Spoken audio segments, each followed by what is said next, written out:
বাতাবিটা কেটে দেবে। এখন আর বাতাবিটা কোত্থেকে পেলি তুই? এই তো গাছ থেকে পড়লো, আমি কুড়িয়ে নিয়ে আসলাম।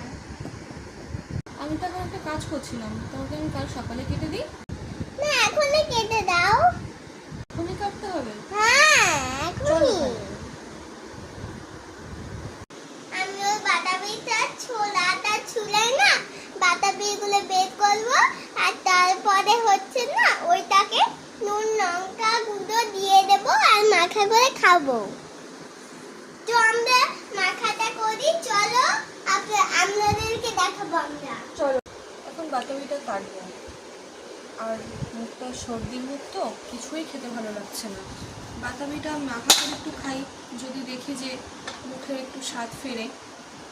মুখে একটু স্বাদ আছে।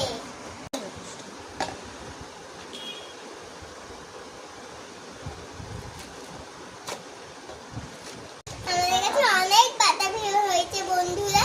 হনুমানগুলো পেদে পেদে সব সব ধুমধাম করে পড়ছে, আর ওগুলো আমরা করিয়ে খাচ্ছি।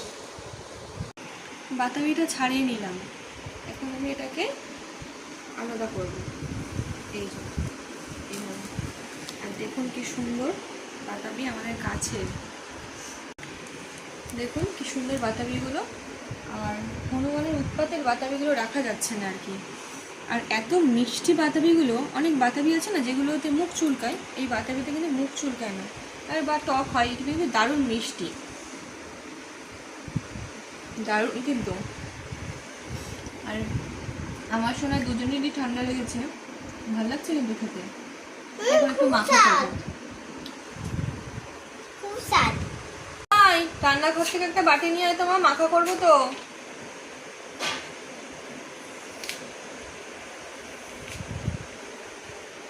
এই না মা, থ্যাংক ইউ সোনা। ওয়েলকাম। এখন বাতাবিগুলো আমি এরকম পার্ট পার্ট করে খুলে নিয়ে এইভাবে বাটির মধ্যে দিয়ে দেবো।